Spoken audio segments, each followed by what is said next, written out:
Hello tout le monde, j'espère que vous allez bien. Il y a vraiment un hélico qui est en train de passer là. Quand c'est pas l'aspi, c'est l'hélico, c'est un délire. On va y arriver les mecs, on va y arriver. A few moments later. Il est passé. Ok, on y va. Les gars, j'espère que vous allez bien. Ça fait des mois qu'on s'est pas vu, je crois, sur YouTube.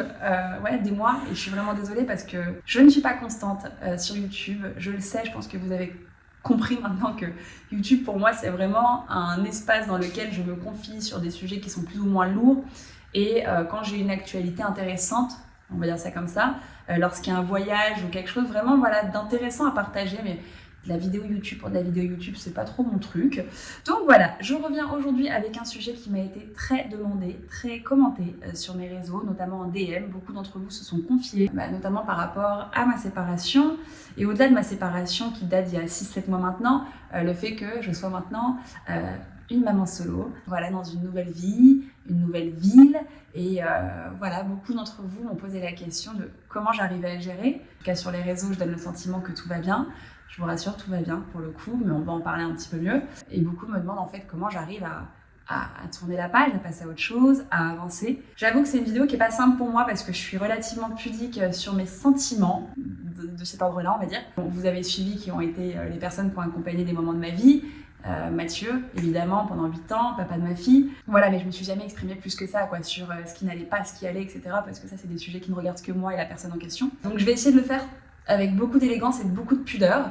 L'idée, c'est pas de parler de la rupture, on s'en fout de la rupture, elle est actée, voilà, c'est comme ça. L'idée, c'est de parler du après et de ma vision des choses, en tout cas, qui j'espère pourra vous servir. Je sais pas si c'est la bonne vision des choses, c'est la bonne vision du futur que j'ai ou pas. En tout cas, moi, c'est celle qui s'applique à moi et qui me convient aujourd'hui, qui fait que je vais bien. La rupture n'a pas été difficile à digérer. Voilà. Je ne sais pas trop comment démarrer cette vidéo, j'avoue, je l'ai pas préparée, donc c'est du freestyle total.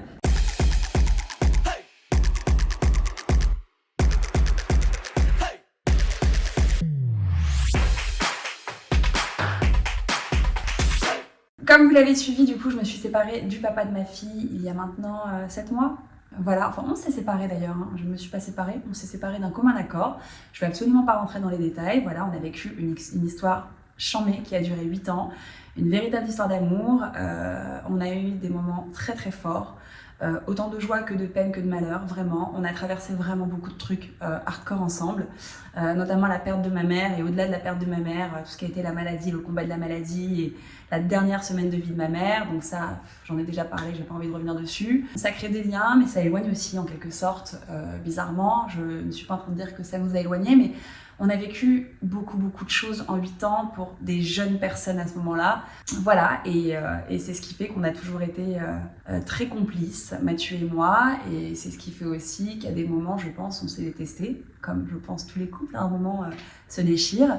Bien évidemment, ça ne s'est pas vu sur les réseaux, parce que voilà, bon, chacun fait ce qu'il veut, mais moi, aller me confier sur les réseaux à mes abonnés pour raconter qu'avec mon mec ça va ou ça va pas, c'est pas trop mon truc. Je vous fais quand même une piqûre de rappel qui est importante, je pense.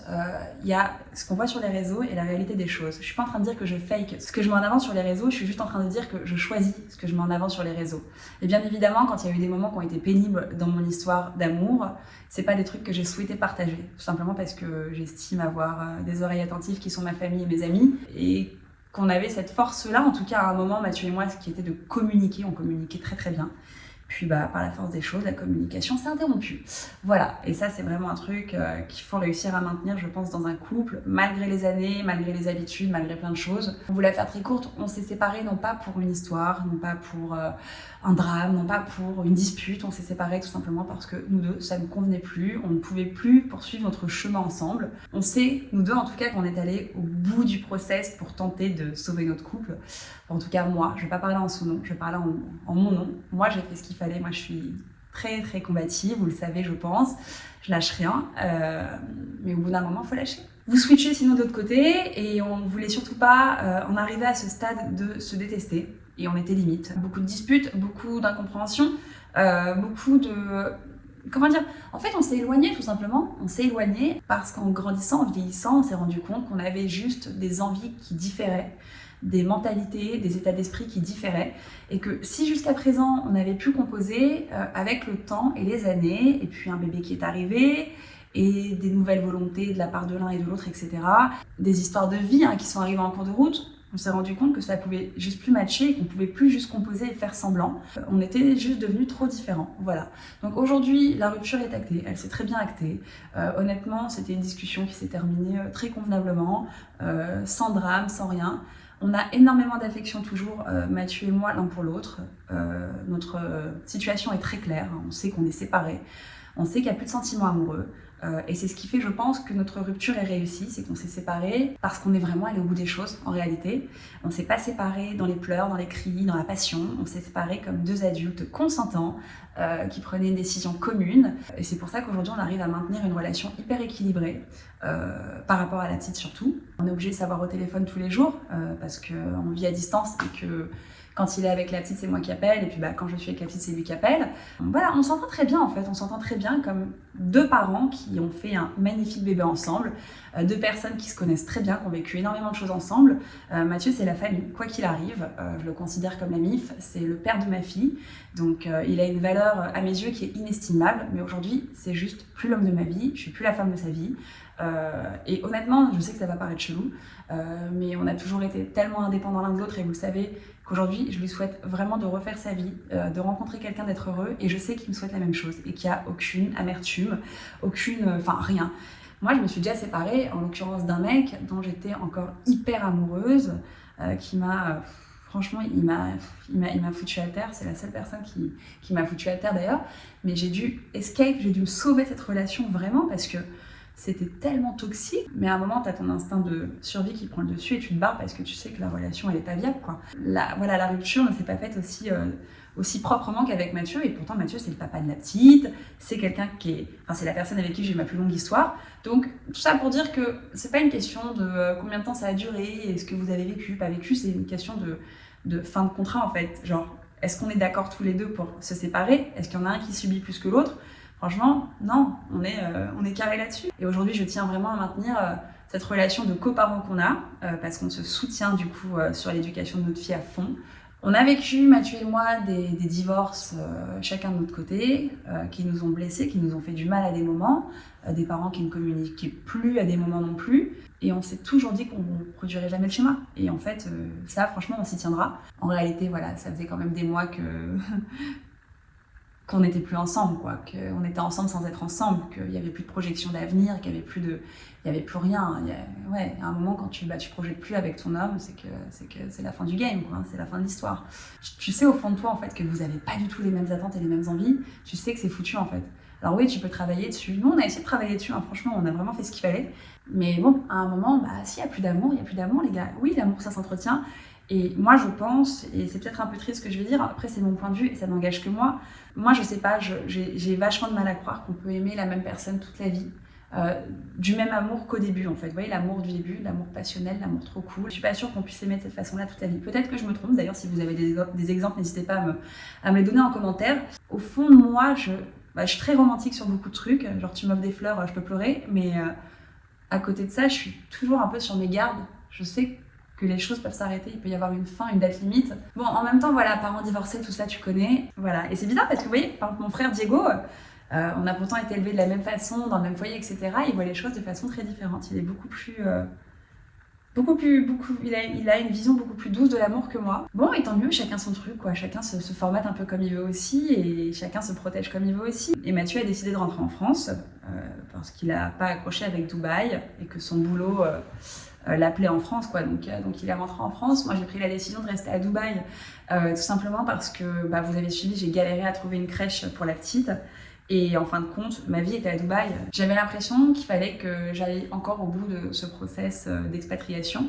Je me disais, c'est trop tôt pour rentrer. Je me suis fait beaucoup d'amis. Il y a des lieux que j'adore. Je viens d'emménager dans un quartier que je kiffe, alors que pendant un an, j'étais dans un quartier que j'aimais pas trop. Je commençais à vivre ma meilleure vie dans cette ville. Et Mathieu a accepté, en fait. Alors, ça a été un petit peu difficile parce qu'évidemment, l'éloigner de sa fille, à un moment, ça a été compliqué, bien évidemment. Mais il a accepté parce qu'il savait que c'était ce dont j'avais besoin et il savait qu'Azel allait s'épanouir ici. Donc nous sommes toujours à Dubaï avec Azel et du coup ça fait maintenant quelques mois que je teste la vie de maman seule, expatriée, full time avec ma fille. Et pour tout vous dire, en fait je me sens super bien, et je suis super contente de cette expérience que je suis en train de vivre. Parce que bon, je savais que j'étais quelqu'un de très très indépendant déjà de 1 pour commencer. Je vous refais le schéma vite fait. Ma mère, célibataire, 3 enfants de société. Ma mère m'a toujours enseigné l'indépendance. Voilà, ça c'était le truc qui revenait le plus chez moi. C'était l'indépendance financière, l'indépendance émotionnelle. Dépends pas d'un mec, gagne ta vie, etc. Donc du coup, je me retrouve à Dubaï, ville du coup que je connais un petit peu, que je connais pas hyper bien, où j'ai des amis, mais les amis que j'ai ne sont pas mes meilleurs amis. J'ai ma famille, enfin j'ai mon frère et ma belle-sœur, mais qui sont quand même constamment en voyage. Donc finalement, je suis quand même assez isolée dans cette ville, mais je crois que j'avais besoin de ça, que j'avais besoin de me confronter à la solitude en quelque sorte, avec mon enfant, et j'avais besoin de me prouver que j'étais capable de l'assumer dans tous les sens du terme, capable de gérer une maison, un enfant, mon travail, ma vie perso, ma vie sociale. Et là, ces quelques mois, je peux vous dire qu'ils ont été ultra bénéfiques à mon développement personnel. J'avais perdu beaucoup confiance en moi ces derniers temps, dans mon histoire, dans ma relation. Et comme quoi, vous voyez, être en couple, ça ne veut pas dire avoir les ailes qui poussent. Et je m'en suis rendu compte là récemment. Je me sens tellement bien, comme je ne m'étais pas sentie bien depuis tellement longtemps.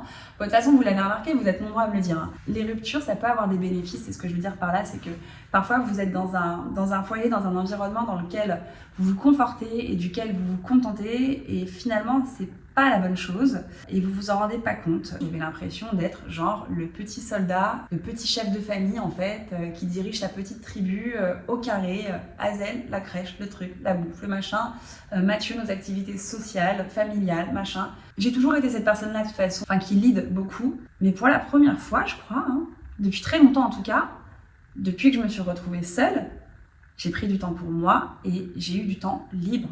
Et en fait, je me suis dit, mais comment tu peux avoir plus de temps libre alors qu'avant, tu avais quand même quelqu'un à la maison, en l'occurrence ton ex, et que vous partagiez les tâches alors que la meuf, t'es solo. Et en fait, c'est vrai parce que ma mère m'avait dit ça à l'époque. Je sais plus comment elle me l'avait dit, mais elle m'avait dit qu'en gros, il y avait des bénéfices dans le fait d'avoir divorcé de mon père. Et le fait est que c'était plus simple pour elle de s'exécuter sur des tâches ou sur des missions toute seule, quoi, et de prendre des décisions parfois seule. C'était plus simple que de les prendre à deux. Voilà. Mais ce qui se passe dans ma maison, ça se passe chez moi. Et j'aime bien reprendre, entre guillemets, le contrôle de cette vie-là. Et pas me forcer, pas me sentir obligée d'animer, de créer des souvenirs. Et bon, moi, vous savez, mon rapport à la création de souvenirs, il est très fort. C'est vraiment, je vis pour ça. Moi, j'aime être entourée, j'aime les gens, j'aime qu'il y ait du monde autour de moi, et j'aime organiser, j'aime créer des souvenirs avec les gens que j'aime. Et en l'occurrence, dans ma famille, dans mon foyer, enfin avec Mathieu et Hazel, c'est ce que je faisais. J'étais toujours pleine d'idées pour faire un truc le week-end, etc., pleine de suggestions. Et parfois, Mathieu n'avait pas envie. Alors voilà, on est 2 caractères très différents. Mathieu, il est plus chill que moi. Moi, je suis tout le temps à 10 000. Et j'étais souvent frustrée par cette situation parce que je me prenais des noms, quoi. Non, c'est relou. Non, flemme. Non, pas envie. Plutôt que d'intégrer que, non, bah, en fait, le mec n'est pas comme ça, n'est pas comme toi, meuf, tu vois, genre, je me contrariais, et en fait, c'était pas la bonne option. Et aujourd'hui, tout ce que j'ai envie de faire, je le fais. J'ai envie de faire quelque chose avec Hazel, sans Hazel, j'ai une nounou qui est là, qui me soulage si besoin, je le fais. Je me mets beaucoup moins de pression, beaucoup moins de pression. Je sais pas, la vie est douce, quoi, la vie est trop douce, et c'est tellement cool de se reconquérir soi-même. Là, franchement, pendant des mois, j'ai été genre vraiment focus que sur moi-même. Là, vous le suivez, je me suis grave remise au sport. J'ai vraiment bien mangé ces derniers temps, j'aime la mer, du coup je vais à la plage tout le temps, je me réapproprie ma personne, je me réapproprie mes envies, je m'écoute, je fais ce que j'aime. Je pensais être une personne complexe, je pense que je suis une personne complexe sur bien des points, mais finalement je suis relativement simple, je trouve, parce qu'il m'en faut très peu pour me faire kiffer. Et quand beaucoup me disent mais comment tu fais pour gérer, comment tu fais pour pas avoir de déprime, honnêtement, depuis qu'on est séparés, j'ai pas eu un doute sur le fait que ce soit la bonne ou la mauvaise décision. Pour nous, quoi qu'il, c'était la bonne décision, et ça, je n'en ai pas douté une seule seconde. J'ai eu des moments de déprime, mais pas liés à ma rupture, liés, à mon choix de vie d'être à Dubaï, rentrer à Paris, etc. Pas savoir. Évidemment, quand tu rentres à Paris, tu vois tous tes potes, tes vrais amis, ta famille. Tu te rends compte que c'est tellement plus simple en termes de logistique, même quand là j'étais à Paris, de laisser Hazel à Mathieu, d'avoir du temps, mais du temps genre juste pour moi, tu vois, prendre un bain sans entendre maman. Je l'aime ma fille, mais il y a des moments où je vais pas vous mentir, t'as juste envie d'être seule, quoi. T'as juste envie de te réapproprier ta vie de femme, tu vois.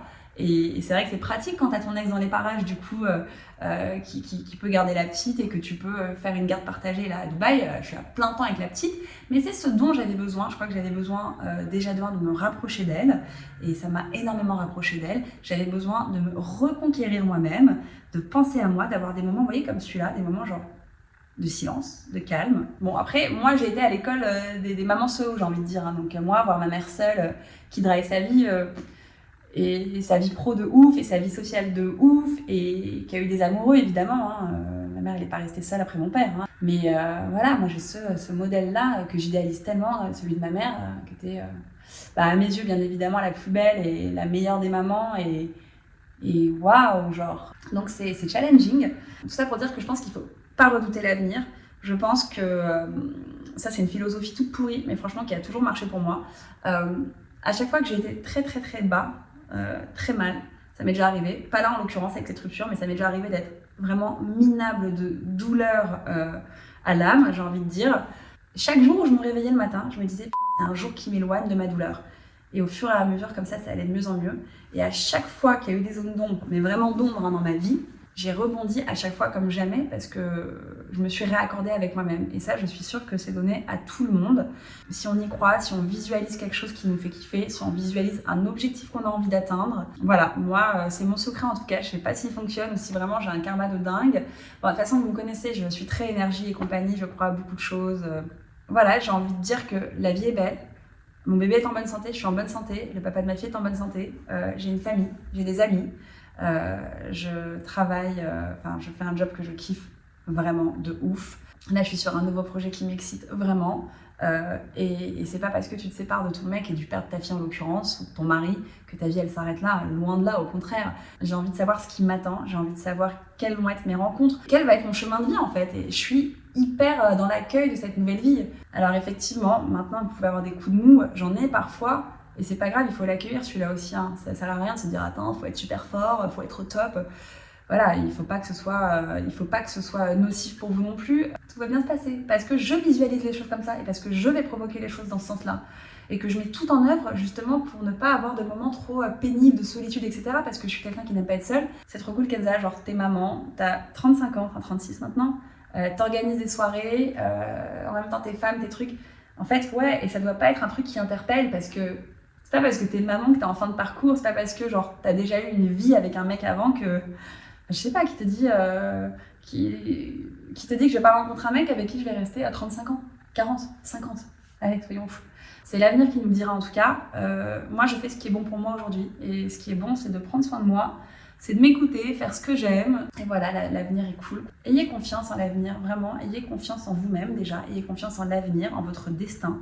Tout va bien se passer, ça ne dépend que de vous et pas des autres. J'espère que cette vidéo vous aura plu. Elle était très spontanée en tout cas. N'hésitez pas à commenter la vidéo si vous avez des remarques, des suggestions, même des conseils à envoyer à toute la communauté. Et puis moi je vous fais des bisous et je vous dis à très vite dans une nouvelle vidéo. Ah et d'ailleurs j'ai un secret à vous dire. Est-ce que je vous le dis? Ouais, ok, je vous le dis. Je reviens à Paris. Bisous.